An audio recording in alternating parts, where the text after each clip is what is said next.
బాగా తెలుసు. పుట్టినదినం బాగా తెలిసిన మనమందరూ మరి మనకు మరణదినం ఎవరికైనా తెలుసా? మనం ఎప్పుడు మరణిస్తామని తెలుసా? అయితే యేసు ప్రభు ఎప్పుడు పుట్టుతాడో యేసు ప్రభు తెలుసు. ఆయన ఎప్పుడు మరణిస్తాడో యేసు ప్రభు తెలుసు. ఎలా మరణించబోతాడో యేసు ప్రభు తెలుసు. ఎక్కడ మరణించబోతాడో యేసు ప్రభు తెలుసు. ఏ విధంగా మరణం ఆయనకు సంభవించబోతుందో సమస్తము కూడా ముందుగానే ఎరిగిన వాడిగా చూస్తున్నాడు. ఒకవేళ పలానా రోజు పలానా స్థలంలో మనకి ఈ రీతిగా మరణం సంభవించబోతుంది అని మనకు తెలిసినట్లయితే మనకు ఎలా ఉంటుంది? ఒకసారి ఆలోచించండి. అయితే యేసు ప్రభు వారు తన పుట్టుకను గురించి, తన జీవితం గురించి, తన మరణాన్ని గురించి ముందుగానే ఎరిగిన వాడుగా చూస్తున్నారు. జగత్తు పునాది వేయబడినప్పుడు ఎరిగిన వాడుగా చూస్తున్నారు. కాబట్టి మానవుని యొక్క అవిధేయతను బట్టి, పాపం బట్టి మానవుడు కోల్పోయిన ఆ పరిశుద్ధతను, ఆ రక్షణను, ఆ మహిమను, ఆ పరలోక రాజ్యమును, ఆ ఆశీర్వాదమును, ఆ సంతోషమును, సమాధానమును, నెమ్మదిని మానవునికి అనుగ్రహించినట్లే దేవాది దేవుడే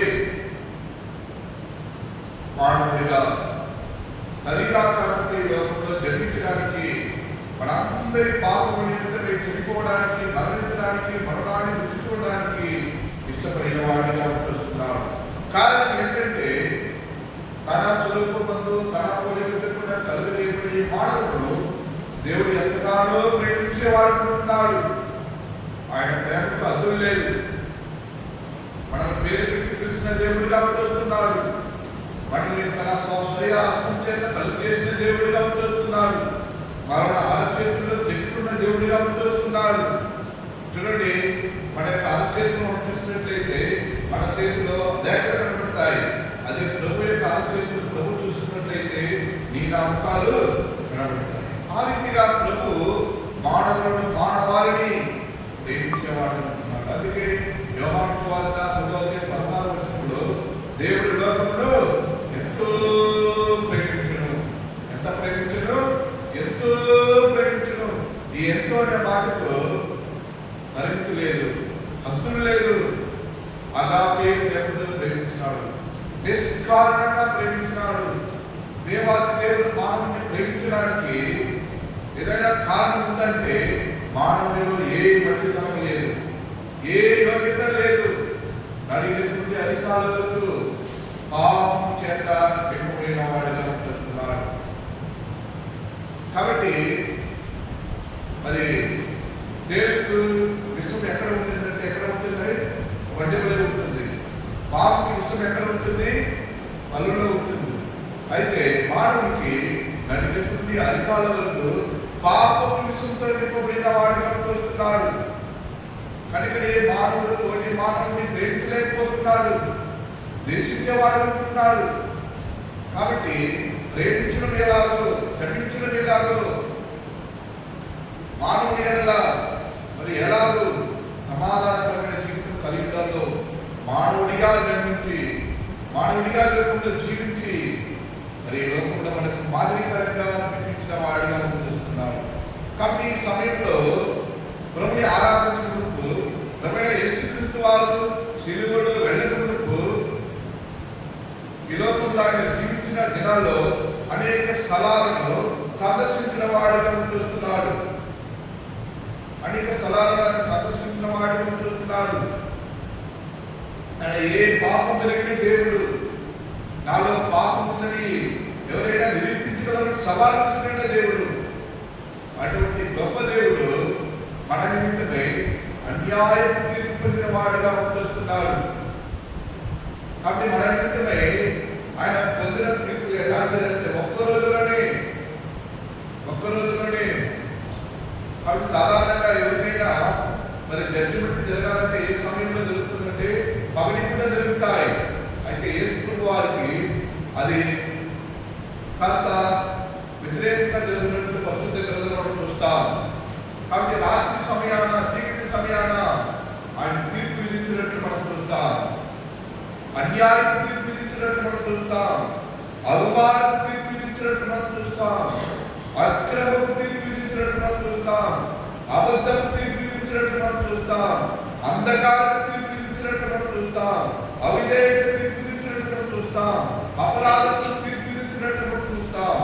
కాబట్టి ఇవన్నీ ఎవరి కొరకు అంటే నీ కొరకే, నా కొరకే, నీ కొరకే, నా కొరకే. ప్రభువైన యేసుక్రీస్తు వారు అన్యాయపు తీర్పు పొందిన వాడుగా ఉంటున్నాడు. కాబట్టి అత్య శిలువలో వేయబడవలసింది ఎవరంటే పాపి, పాపం చేసిన వాడు, నరహత్య చేసిన వారు, దేశద్రోహం చేసిన వారు. కాబట్టి యేసు పాపం చేసిన వాడిని శిలువలో వేశారు. కాబట్టి మనం పాపులము, మనం పాపం చేశాం. కాబట్టి శిలువలో వేయబడవలసింది ఎవరంటే నీవు నేను. కాబట్టి శిలువలో వేయబడవలసింది, వేలాడ చేయబడవలసింది నీవు నేను.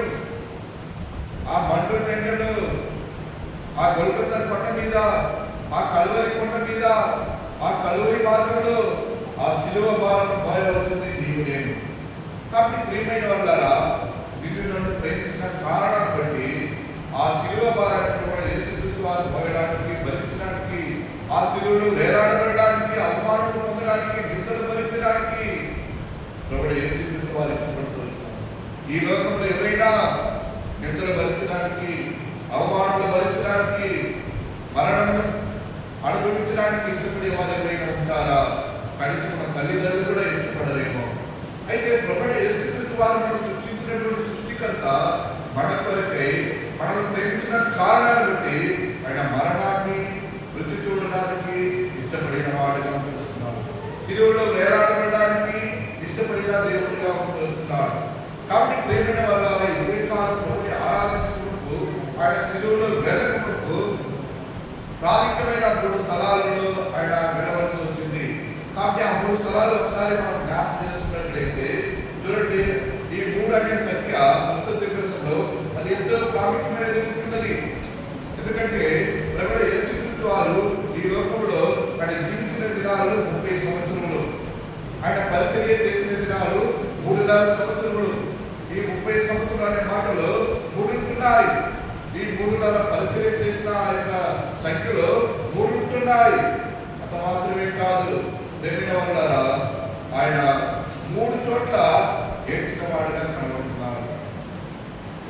యోహాను సువార్త 11:35 చనిపోయిన లాజరు కొరకు ఏడ్చిన వాడుగా కనబడుతున్నాడు.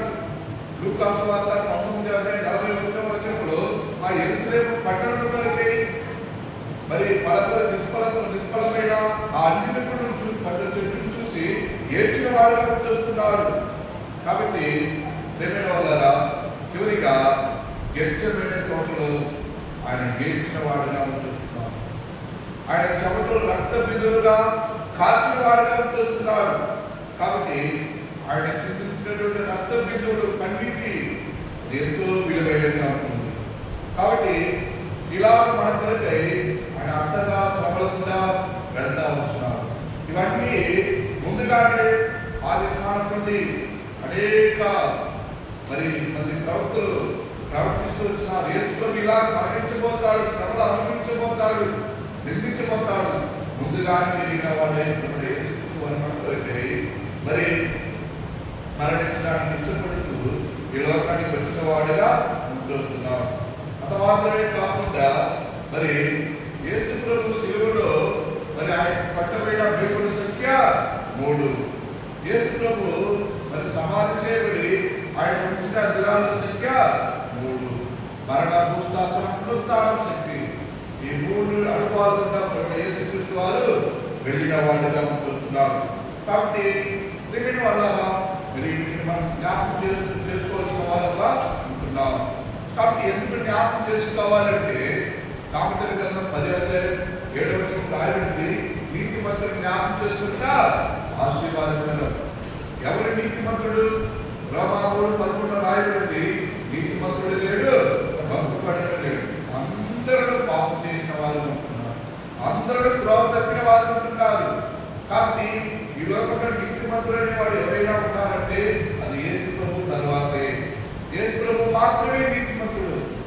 కాబట్టి ఆయన జ్ఞాపకం చేసుకుంటే, అందుకే ప్రతి ఆదివారం బల్ల సందర్భంలో నన్ను జ్ఞాపకం చేసుకున్నట్టుకై అంటే ఆయన జ్ఞాపకం చేసుకుంటే మనకి ఎంతో మేలు. జ్ఞాపకం చేసుకుంటే మనకెంతో ఆశీర్వాదం. ఆయన శిలువ శ్రమలను జ్ఞాపకం చేసుకుంటే మనకెంతో అది శ్రేష్టకరమైనది, మేలుకరమైనది, ఆశీర్వాదకరమైనది. కాబట్టి మన జీవితంలో ఎన్నో జ్ఞాపకం చేసుకుంటుంటాము. అయితే దేనిని జ్ఞాపకం చేసుకోవాలో అది జ్ఞాపకం చేసుకోవాలి, దేన్ని మర్చిపోవాలో దాన్ని మర్చిపోం. అయితే ఆయన జ్ఞాపకం చేసుకుంటే, ఆయన శిలువని జ్ఞాపకం చేసుకుంటే, ఆయన ప్రేమను జ్ఞాపకం చేసుకుంటే, ఆయన మరణ పుస్తకాలను జ్ఞాపకం చేసుకుంటే మన జీవితంలో ఎంతైనా ఆత్మ సంబంధమైన ఆశీర్వాదాలను పొందుకోవడానికి మనకు హేతువుగా ఉంటుంది. కాబట్టి శిలువకు వెళ్ళకపోతూ ఆయన 3 స్థలాలకు వెళ్తూ వచ్చినాడు. మొట్టమొదటి స్థలం చూడండి, ఆయన వెళ్ళిన స్థలం ఎలాంటి స్థలం అంటే మత్తయి రాసిన సువార్త 26వ అధ్యాయము 36వ వచనం. మత్తయి రాసిన సువార్త 26వ అధ్యాయము 36వ వచనం చదవండి. అంతటా యేసు వారితో కూడా గెచ్చమని అనబడిన చోటుకు వచ్చి, నేను అక్కడికి వెళ్ళి ప్రార్థన చేసి వచ్చే వరకు మీరు ఇక్కడ కూర్చున్న శిష్యులతో చెప్పి, పేతురు జబదేయి కుమారుడు వెంటబడుతూ పోయి దుఃఖపడుటకు చింతాక్రాంతులకు మొదలు పెట్టాను. అప్పుడు యేసు మరణమగునంతగా నా ప్రాణము బహు దుఃఖములు మునిగి ఉన్నది, మీరు ఇక్కడ నిలిచి నాతో కూడా వెళ్ళకుండా ఉండండి వారితో చెప్పి కొంత దూరం వెళ్ళి సాగిలపడి, నా తండ్రి సాధ్యమైతే ఈ గిన్నె నా యొద్ద నుండి తొలగిపోను, అయినను నా ఇష్ట ప్రకారం కాదు నీ చిత్త ప్రకారమే కానివని ప్రార్థించాడు. కాబట్టి ఇక్కడ గెచ్చమైన తోటలో ఆయన పొందబోయే శ్రమల గురించి, ఆయన పొందబోయే హింసల గురించి, ఆయన పొందబోయే అవమానముల గురించి, ఆయన పొందబోయే శిలువ మరణం గురించి ఒక్కసారి జ్ఞాపకం చేసుకుని ఆ గెచ్చమైన తోటలో తండ్రి అయిన దేవుడికి ప్రార్థిస్తా వస్తున్నాం. ఓ ప్రభువా తండ్రి, నీ చిత్తమైతే ఈ పాత్ర ఈ గిన్నె నా నుండి తొలగించును, అయినను నా చిత్తం కాదు నీ చిత్తం ప్రకారమే జరుగుతుంది. యేసయ్య 53:10 రాయబడింది. మరి చూడండి, యేసయ్య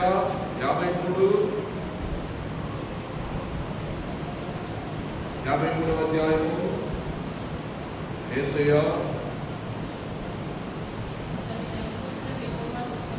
అతని నలుగురుటకు యెహోవాకు ఇష్టమాయెను, కుమారుని నలుగురుటకు యెహోవాకు ఇష్టమాయెను, తండ్రికి ఇష్టమాయెను.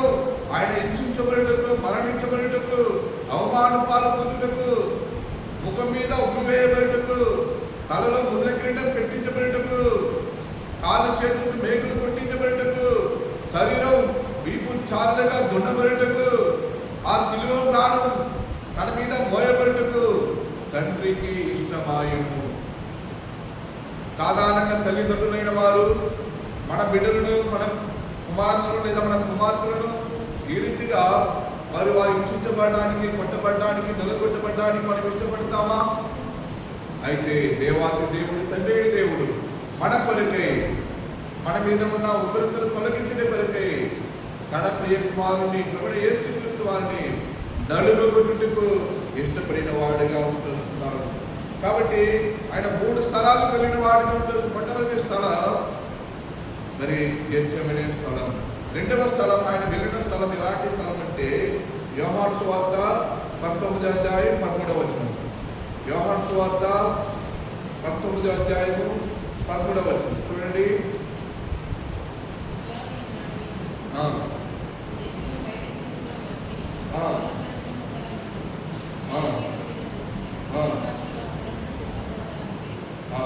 కాబట్టి రెండవదిగా ఆయన వెళ్ళిన స్థలం ఎలాంటి స్థలం అంటే గబ్బతా. గబ్బతా అనే స్థలానికి ఆయన వెళ్ళిన వాడు ఉంటున్నాడు. కాబట్టి ఈ గబ్బతా అనే స్థలము ఆయన శ్రమ పడిన స్థలముగా ఉంటున్నది. కాబట్టి ఆయనకు తీర్పు విధించిన స్థలముగా ఉంటున్నది, ఆయన హింసించిన స్థలముగా ఉంటున్నది, ఆయన అవమానపరిచిన స్థలముగా ఉంటున్నది, ఆయనకు అన్యాయం తీర్పు విధించిన స్థలముగా ఉంటున్నది. ఆయన పొందిన శ్రమలు ఈ ప్రపంచంలోనే, ఈ లోకంలోనే ఏ మానవుడు కూడా పొంది ఉండడు. అటువంటి ఘోరమైన శ్రమలు, అటువంటి ఘోరమైన అవమానములు, అటువంటి వారు గెత్సేమనే తోటలో ఆయన అనుభవిస్తూ వచ్చినారు. గెత్సేమనే తోట నుండి గబ్బతనే స్థలానికి వెళ్ళినప్పుడు ఇంకా భయంకరమైన శ్రమల గుండా, నిందల గుండా, బాధల గుండా, వేదనల గుండా, మృంగుదల గుండా ఆయన వెళ్తూ వచ్చినారు. మూడవ స్థలం అత్యంత భయంకరమైన స్థలం. ఆయన వెళ్ళిన స్థలం ఎలాంటి స్థలం అంటే సిలువలో వెళ్ళక ముందు చూడండి, యోహాను సువార్త 19వ అధ్యాయము 17వ వచనం. యోహాను సువార్త 19వ అధ్యాయము 17వ వచనం.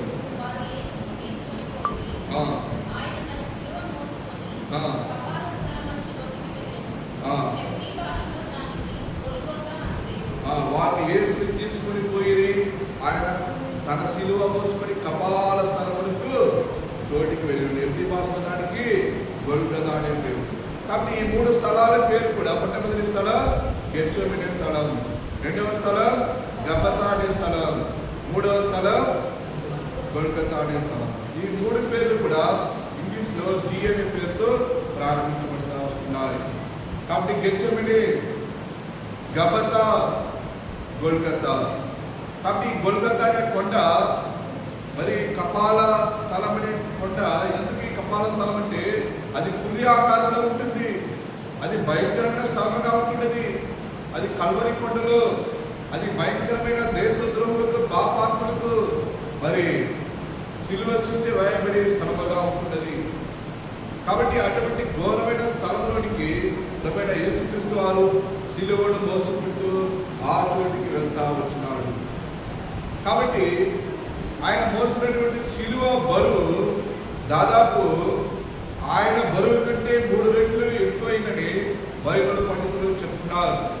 కాబట్టి ఆయన సుమారు 70 కేజీలు బరువు ఉంటే మరి 70 × 3 దాదాపు 210 కేజీల బరువును ప్రభువైన యేసుక్రీస్తు వారు ఆ సిలువను మోసుకుంటూ ఆ గొల్గొతా కొండ మీద వెళ్తా వచ్చినాడు.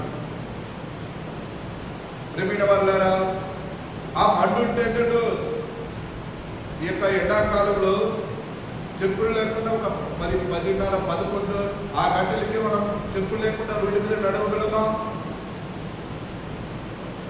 సాధారణంగా హాస్పిటల్కి వెళ్తే బాగలేకుండా వెళ్తే డాక్టర్తో కొంతమంది చెప్తారు, నాకు ఇంజెక్షన్ వద్దు, ట్యాబ్లెట్స్ మాత్రమే అండి. ఎందుకంటే ఆ ఇంజెక్షన్ నొప్పి కూడా భరించలేని వారు ఉంటారు. అయితే ప్రభువైన యేసుక్రీస్తు వారు నీ కొరకే, నా కొరకే ఆ మేకులు తన కాళ్ళ చేతులు ఎలా ఉంచుకున్నాడు, తన మరి ముళ్ళ కిరీటం ఎట్లా పెట్టించుకున్నాడు, ఎంత వేదన పడి ఉంటాడు, ఎంత బాధపడి ఉంటాడు, ఎంత రక్తం కాచుంటాడు ఆ సిలువ భారాన్ని మోసుకుంటూ. సాధారణంగా మరి మన కుటుంబంలో, మన యొక్క గృహాల్లో ఏదైనా బీరువా జరగడానికి లేదా మట్యం జరగడానికి ఒకరి యొక్క సహాయాన్ని కోరుకుంటాం కదా. మనం ఒంటరిగా మనం జరపలేము, ఎవరైనా సహాయాన్ని కోరుకుంటాం. అయితే యేసు ప్రభువారు ఆ సిలువను ఒంటరిగానే మోస్తూ వచ్చినాడు, ఒంటరిగానే భరిస్తూ వచ్చినాడు, ఒంటరిగానే నిందించబడుతూ వచ్చినాడు, ఒంటరిగానే అవమానంతో పాల్గొంటూ వచ్చినాడు, ఒంటరిగానే నీ కొరకే, నా కొరకే ఆ కల్వరి సిలువలో వేలాడబడడానికి ఇష్టపడతా వచ్చినాడు. కాబట్టి అంతగా నిన్ను ఆయన ప్రేమిస్తూ వచ్చినాడు.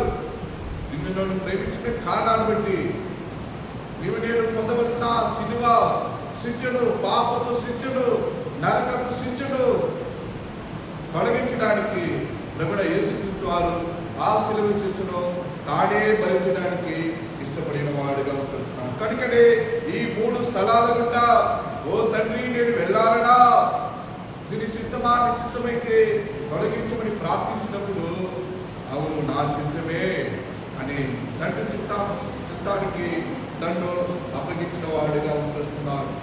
ప్రేమైన వాళ్ళారా, ప్రభువైన యేసుక్రీస్తు వారు ఆయన ఎంత సుందరుడు అంటే, ఆయన ఎంత అతి కాంక్షణీయుడు అంటే, ఎంత ధవళవర్ణుడు, రక్తవర్ణుడు.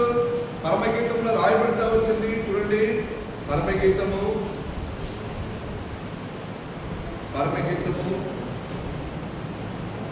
5వ అధ్యాయము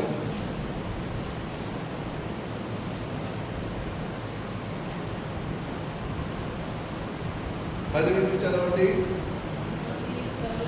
నా ప్రియుడు ధవళవర్ణుడు, రక్తవర్ణుడు, 10,000 మంది పురుషులు అతని గుర్తించవచ్చును. అతని శిరస్సు అపరంజి వంటిది, అతని తల వెంట్రుకలు కాక పంచముల వలె నల్లనివి, అతని నొక్కులుగా కనబడుతున్నవి, అతని నేత్రములు నది తీరములందు గువ్వల వలె కనబడుతున్నవి, అవి పాలతో కడగబడినట్టున్నవి, అవి చెక్కగా తాచిన రక్తములే ఉన్నవి. అతని చెక్కిళ్ళు పరిమళ పుష్ప స్థానములు, సుగంధ రుచుల చేత శోభిల్లు ఉన్నత భూభాగములు. అతని పెదవులు పద్ముల వంటివి, ద్రవరూపక జటమాంసములే, అవి పరిమళించును. అతని కరములు తార్చిసు రక్తభూషితమైన స్వర్ణ గోళము వలె ఉన్నవి. అతని కాయము నీలరంత ఖచ్చితమైన విచిత్రములు దంతపు పనిగా కనబడుతున్నది. అతని కాళ్ళు మేలిమి బంగారు మట్ల యందు నిలిపిన సర్వరాతి స్తంభములే ఉన్నది. అతని వైఖరి లెబానోను పర్వతములేను, అది దేవదారులంతా ప్రసిద్ధము. అతని నోరు అతి మధురము, అతడు అతి కాంచనీయుడు. కాబట్టి ప్రియమైన వారు ఎలాంటి వాడు? ఆయన తల వెంట్రుకలు ఎలాంటిదో, ఆయన కన్నులు ఎలాంటిదో, ఆయన చేతులు ఎలాంటిదో, ఆయన కాళ్ళు ఎలాంటిదో, ఆయన దేహం ఎలాంటిదో, ఆయన ఎలాంటి సౌందర్యవంతుడు. కాబట్టి వర్ణించబడతా ఉంది. ఇటువంటి సౌందర్యవంతుడైన దేవుడు, అతి కాంతినీయుడైన దేవుడు. సాధారణంగా మానవుడు ఏదో ఒక రంగులో ఉంటారు. కొంతమంది నల్లగా ఉంటారు, కొంతమంది ఎర్రగా ఉంటారు, కొంతమంది రెండు కలిగిన వారు ఉంటారు. అయితే ప్రభువు గురించి వర్ణించబడింది ఆయన ధవళవర్ణుడు, ఆయన రక్తవర్ణుడు, 10,000 మంది అతి కాంతినీయుడు. ప్రేమిన వల్లారా, ఎందుకు రెండు వర్ణాలతో వర్ణించబడతా వచ్చింది? ప్రేమిన వల్లారా, ధవళము అనగా అది ఎరుపుకు సాదృశ్యం ఉంటుంది, రక్తం అనగా అది తెలుపుకు సాదృశ్యం ఉంటున్నది. కాబట్టి రెండు వర్ణములతో వర్ణిస్తూ వస్తున్నాడు ప్రభువుని. కాబట్టి ఈ తెల్లనైన దేవుడు, రక్తవర్ణం కలిగిన దేవుడు, నీ నా పాపముల కొరకై కల్వరి శిలువలో ఆ కొరడాదెబ్బల చేత, ఆ మేకుల చేత, ముండ్ల క్రీడల చేత కొట్టబడి 1:39 ఆ కొరడాదెబ్బల చేత తన శరీరమంతా రక్తమయం చేత నింపబడి ఆఖరి గుట్టు రక్తమంతయు కాచి రక్తంలో కూర్చబడి ఆ రక్తమంతా శరీరం చేత నింపబడి ఆ తెల్లనైన వాడు, ఆ రక్తమనం కలిగిన దేవుడు నీ కొరకే నా కొరకే ధవళవనుడుగా మార్చబడుతూ వచ్చినాడు, ఎర్రగా మార్చబడుతూ వచ్చినాడు. తెల్లనైన దేవుడు, అతి సౌందర్యవంతుడైన దేవుడు. కాబట్టి నీ కొరకే నా కొరకే తన సొగసైనను చురుపైనను కోల్పోతూ వచ్చినాడు, తన మహిమను కోల్పోతూ వచ్చినాడు, తన దిగంబరత్వాన్ని అనుభవిస్తూ వచ్చినాడు, తన వస్త్రమును కోల్పోతూ వచ్చినాడు, సింహాసనమును కోల్పోతూ వచ్చినాడు, మరణాన్ని కోల్పోతూ వచ్చినాడు, శిలువ శిక్షను కోల్పోతూ వచ్చినాడు. ఏ పాపం పెరిగిన ఆయన. కాబట్టి అతి పరిశుద్ధులైన దేవుడు నీ కొరకే నా కొరకే గెచ్చమని అనుకోకుండా, గర్భతాన్ని అనుకోకుండా, గొల్గతాన్ని అనుకోకుండా వెళ్ళడానికి ప్రభువు యేసుక్రీస్తు వారు ఇష్టపడిన వాడుగా ఉంటున్నారు. కాబట్టి ప్రేమిన వాళ్ళ సందర్భంలో ప్రభువు యేసుక్రీస్తు వారిని ఈ గుడ్ ఫ్రైడే సందర్భంగా ఆరాధించుకుంటూ ఆ శిలువల మన కొరకే చేసిన కొన్ని కార్యములను జ్ఞాపకం చేసుకుని ప్రభుని మనం ఆరాధించవలసిన వారిని ఉంటున్నాం. మొట్టమొదటిగా శిలువలో ప్రభువు యేసుక్రీస్తు వారు మన కొరకే ఏమేమి చేశారని మనం తలపోసుకున్నట్లయితే యోహాను సువార్త 19వ అధ్యాయము 21వ వచనం తీసుకుని చదవండి.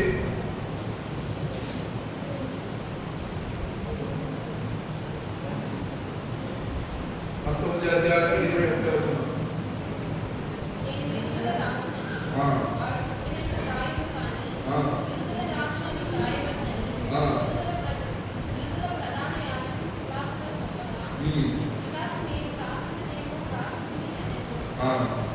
సైనికులు యేసు సిలువ వేసిన తర్వాత ఆయన వస్త్రంలో తీసుకుని ఒక్కొక్క సైనికుడికి ఒక్కొక్క భాగం వచ్చినట్టు వాటిని 4 భాగములుగా చేసి ఆయన అగ్ని కూడా తీసుకుని ఆ అగ్ని కుట్టులేక బయటపడి యావత్తుని నేరలేదు కనుక వారు దాన్ని చింపక ఎవరికి వచ్చిన అని దానికోసము చీట్లు వేదని ఎవరు నా వస్త్రంలో తమలో పట్టుకుని అగ్ని కోసము చీట్లు వేసి అను లేఖను నెరవేరినట్టు ఇది జరిగింది. ఎందుకంటే సైనికులు ఎలాగో కాబట్టి మన కొరకే ప్రభువైన యేసుక్రీస్తు వారు ఆ కల్వరి శిలువలో వెళ్ళడానికి ఈ రీతిగా ఇష్టపడుతూ వచ్చినాడు.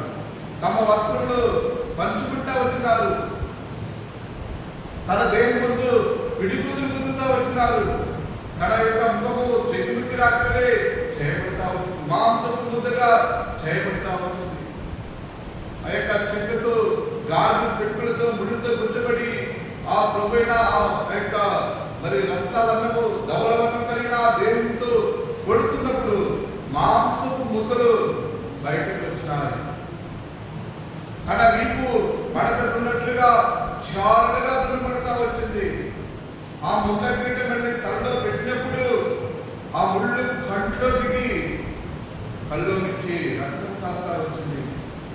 ఆ శతాధిపతి చనిపోయినాడా లేదా అని రక్తంలో పొడిచినప్పుడు రక్తమంతా కాలి ఆఖరి ముందు రక్తమంతా కాలి చివరికి నీళ్లు కాలుతా వచ్చింది. కాబట్టి ప్రేమైన వారులారా, ఉదయకాలం ప్రభుని ఆరాధించుకుంటూ ఆ శిలువలో పొందిన శ్రమలు, నిందలు, అవమానములు వంటి కూడా నీవు నేను పొందవలసినటువంటి శిక్ష, నీవు నేను పొందవలసినటువంటి నింద, నీవు నేను పొందవలసినటువంటి అవమానములు. అయితే నిన్ను నన్ను ప్రేమించిన కారణాలు బట్టి ఇప్పుడు యేసుక్రీస్తు వారు ఆయన చూస్తున్నారు. రెండవదిగా మనం చూసినట్లయితే ఎబ్రీ పత్రిక 12వ అధ్యాయంలో 2వ వచనంలో చూసినట్లయితే చూడండి. ఎబ్రీ పత్రిక 12వ అధ్యాయము 2వ వచనం.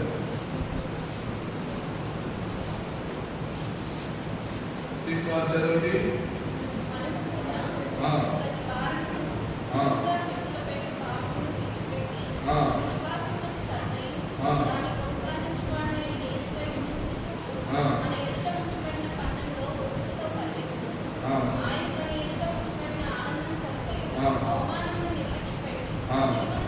చాలు.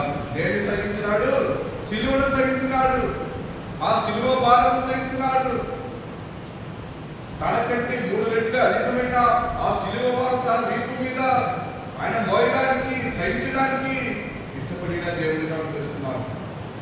కాబట్టి మనం సహించలేమని, మనం భరించలేమని, ఆ శిక్ష మనం మోయలేమని ప్రభువైన యేసుక్రీస్తు వారు ఆ శిక్షను తను భరిస్తూ వచ్చినాడు. ఆ శిక్షను తను సహిస్తూ వచ్చినాడు.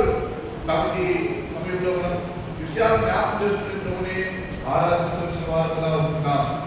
కాబట్టి ప్రేమైన వాళ్ళరా, మరి ఆయన పొందిన శ్రమలు, ఆయన పొందిన బాధలు, ఆయన పొందిన నిందలు అది ఎంతో వర్ణనాతీతమైనది.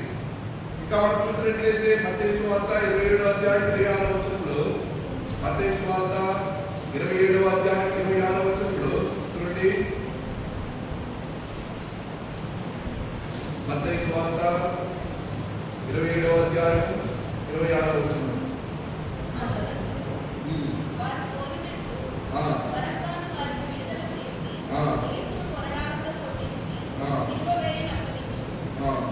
కాబట్టి యేసును కొరడాలతో కొట్టించి, కాబట్టి ఎంతగా ఆయన శ్రమ పెడతా వచ్చినారు, ఎంతగా ఇబ్బంది పెడతా వచ్చినారు.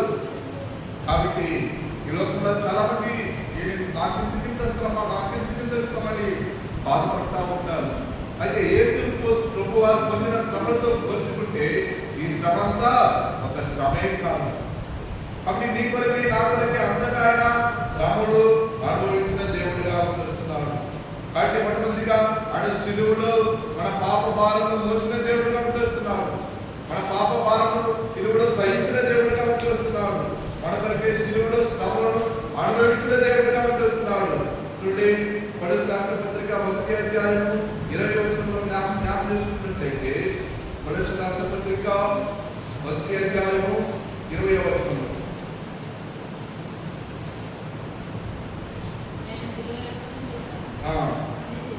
శిలువ రక్తం చేత సంధి చేసి ఆయన ద్వారా సమస్తములు, మరి భూలోకమందునవైనను పరలోకమందునవైనను వాటన్నిటినీ ఆయన ద్వారా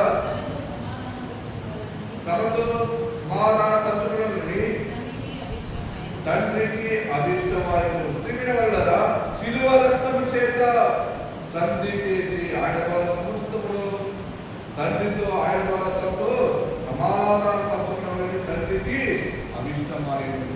ఆయన శిలువ రక్తం ద్వారా, శిలువలో కాచిన ఆ ప్రశస్తమైన రక్తము ద్వారా, కోడి యొక్క రక్తం ద్వారా కాదు, మేకల యొక్క రక్తం ద్వారా కాదు, పక్షుల యొక్క రక్తం ద్వారా కాదు, ఆయన నిర్దోషమైన, నిష్కలంకమైన, నిరపరాధమైన, చాలినంత నిర్మలమైన, నిజమైన, పరిశుద్ధమైన, పవిత్రమైన, ఆయన చిందించిన ప్రశస్తమైన అమూల్యమైన రక్తము ద్వారా, శిలువలో కాచిన ఆ రక్తం ద్వారా తండ్రితో, తండ్రి దేవుడితో సంధి చేస్తూ వచ్చినారు. అలా చేయబడడానికి తండ్రికి అభిష్టమాయము. కాబట్టి ప్రేమైన వాళ్ళారా, మన కొరకే శిలువలో శ్రమలు అనిపించిన దేవుడు, మన కొరకే శిలువలో శిలువ భారం సహించిన దేవుడు, మన కొరకే యేసుక్రీస్తు వారు ఆ ప్రశస్తమైన, అమూల్యమైన, నిర్దోషమైన, నిష్కలంకమైన, నిరపరాధమైన తన రక్తాన్ని చిందిస్తా ఉంటున్నారు. చూడండి, ఇంకా ఫిలిప్పీయుల రాసిన పత్రిక 2వ అధ్యాయము 8వ వచనం. ఫిలిప్పీయుల రాసిన పత్రిక 2వ అధ్యాయం 8వ వచనం.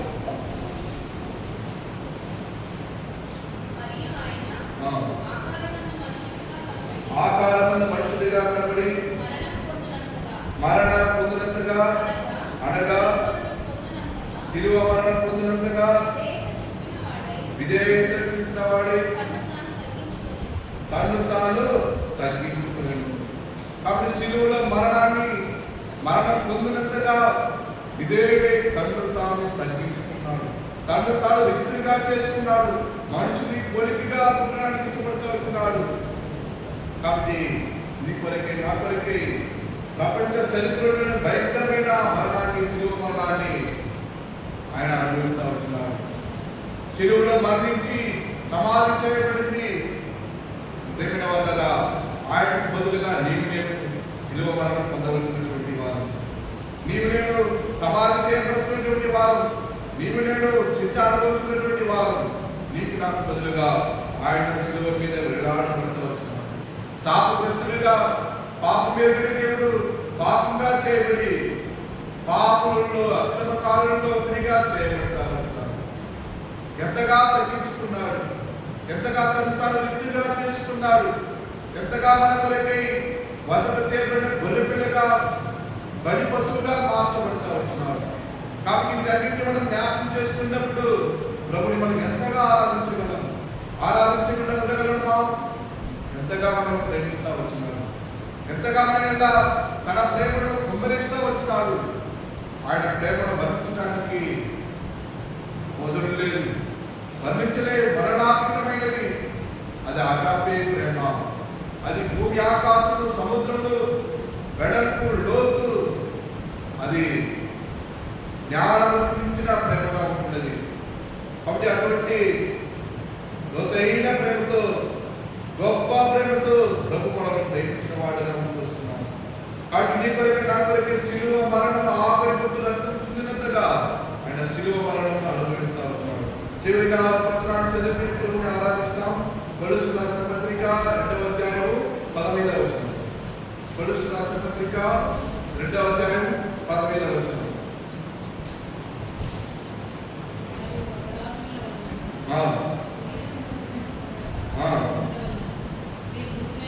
మీరు మృతులైండగా దేవుడు రాతరూపమైన ఆజ్ఞల వలన మన మీద రుణముగాను మన విరోధముగాను ఉండిన పత్రములు మేకులతో శిలువ కొట్టి దాని మీద చేరాలను పూడ్చివేసి మనకు అడ్డం లేకుండా దాన్ని ఎత్తివేసి మన అపరాధములన్నింటినీ క్షమించి ఆయనతో కూడా మిమ్మల్ని జీవింపజేసును. ఆయన ప్రధానులను, అధికారులను, నిరాదయులను చేసి శిలువ చేత జయోత్సవంతో వారిని పట్టి తెచ్చి మహాటుగా వేడుకుంటున్నాడు. శిలువ చేత జయోత్సవంతో, శిలువ ద్వారా మనకు విజయాన్ని అనుగ్రహించిన వాడుగా అనుకుంటున్నాడు. శిలువ ద్వారా మనకి విమోచన అనుగ్రహించిన దేవుడిగా అనుకుంటున్నాడు. శిలువ ద్వారా మనకు రక్షణ అనుగ్రహించిన దేవుడిగా అనుకుంటున్నాడు. శిలువ ద్వారా మనకు పరిశుద్ధతను అనుగ్రహించిన దేవుడిగా అనుకుంటున్నాడు. శిలువ ద్వారా మనకు పరలోక రాజ్యములకు ప్రవేశం కల్పించిన వాడిగా అనుకుంటున్నాడు. శిలువ ద్వారా మనకు తండ్రితో ఉన్నటువంటి ఆ శత్రుత్వాన్ని తొలగించి ఆ ఉగ్రతను తొలగించి తండ్రితో సమాధానపరచిన వాడిగా ఉంటున్నారు. ఇటువంటి జయవంతులుగా జయశీలుగా చేసిన ఆ గొప్ప దేవుని, ఆ ప్రేమామూర్తిని ప్రభు ఎంతైనా మనం ఆరాధించవలసిన వాళ్ళగా ఉంటున్నాం.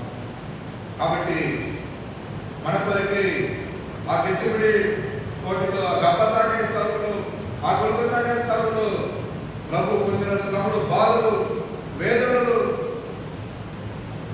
ఆయన పొందిన కొరడా దెబ్బలు, కాబట్టి వీటన్నిటినీ జ్ఞాపకం చేసుకుంటే మన ఒళ్ళు పులకరిస్తారు. కాబట్టి నీతి మంత్రులు జ్ఞాపకం చేసుకోవడం మన ఆశీర్వాదం. కాబట్టి అనేక మంది క్రైస్తవులు ఏదో గుడ్ ఫ్రైడే సందర్భాన్ని మాత్రం ఆయన శిలువ మరణాన్ని జ్ఞాపకం చేసుకుంటారు. అయితే ప్రతి దినం జ్ఞాపకం చేసుకోవాల్సిన వారు వింటున్నాం. కాబట్టి ప్రతి దినం ఆయన జ్ఞాపకం చేసుకుని ఆయన ఆరాధించవలసిన వారు వింటున్నాం. ప్రతి దినం ఆయన శిలువ మరణాన్ని ఆయన వచ్చే వరకు ప్రచురం చేయవలసిన వారు వింటున్నాం. కాబట్టి ఇది ఆరాధనకు గుర్తుగా ఉన్నది. అటువంటి దేవుడికి అంగీకారమైన ప్రీతికరమైన ఆరాధన చేయడానికి పరిశుద్ధాత్మ మనకందరికీ సహాయం చేయుగాక. దేవుడి మాటలు దీవించి ఆశీర్వదించుగాక.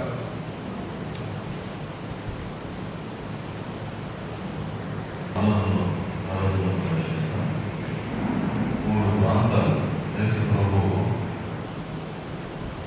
శిలువ ప్రయాణం,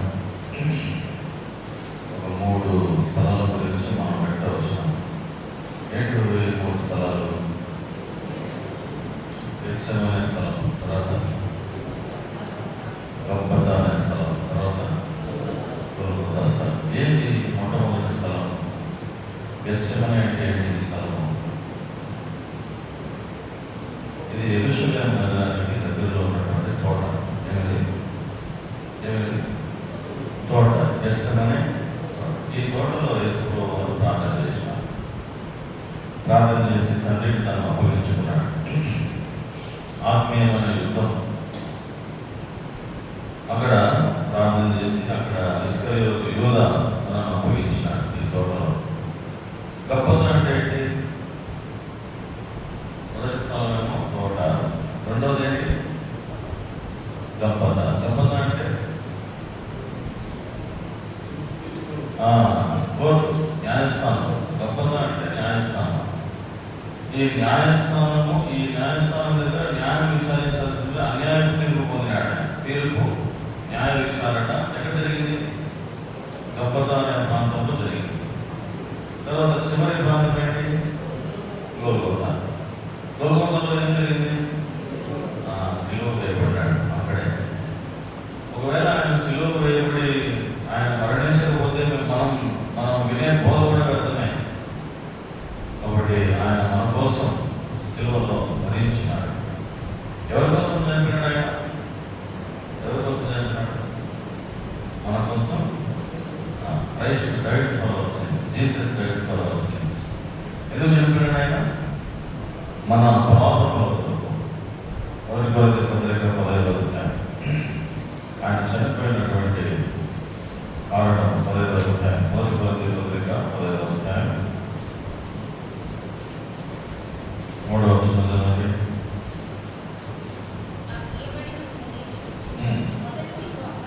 అప్పగించింది అదేమనగా లేఖనముల ప్రకారం క్రీస్తు మన పాపముల నిమిత్తము మృతి పొందెను. సమాధి.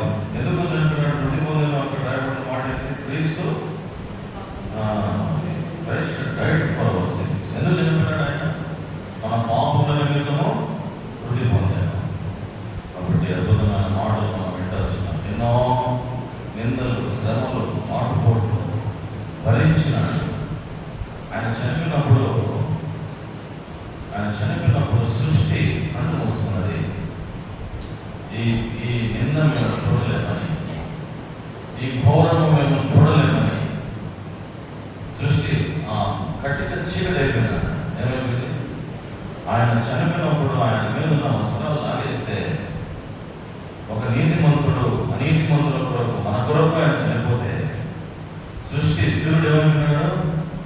సూర్యుడు కాంతి ఇవ్వలే, మూసుకున్నాడు. కన్ను మేము చూడలేము, ఈ ఘోరం మేము చూడలేము. మనకై యేసు మరణించే మన పాపముల కొరకై నిత్య జీవముని చుటకై సత్యుండు సజీవుడాయి. ఎన్ని భరించినట్టు తెలిసిన యేసు నేను తుదిని ఎవరు చెప్పన్నారు, ముసుగేసినారు, ముళ్ళ కిరీటం పెట్టినారు, తుఫు అని ఎగిరి వేసినారు. ఎన్ని సహించినట్టు తెలిసిన బయలుజబులు దయపడినాడా అని ఆయన ఎన్నెన్ని అనరాని మాటలు అన్నారు, ఎన్ని బాధలు అనుభవించినాడు ఆయన. ఎవరి కోసము? కేవలము నీ కోసము, నా కోసమే. నిన్ను బాగు చూడాలని, నిన్ను బాగు ఉంచాలని. సరే, 3 ప్రాంతాల గురించి నేర్చుకున్నాం. ఏంటిది 3 ప్రాంతాలు? గెత్సెమనే ఈ తోటలో యేసుతో ప్రార్థన చేసి తండ్రి చిత్తాన్ని ఉపయోగించుకున్నాడు. రెండోది ఏంటి?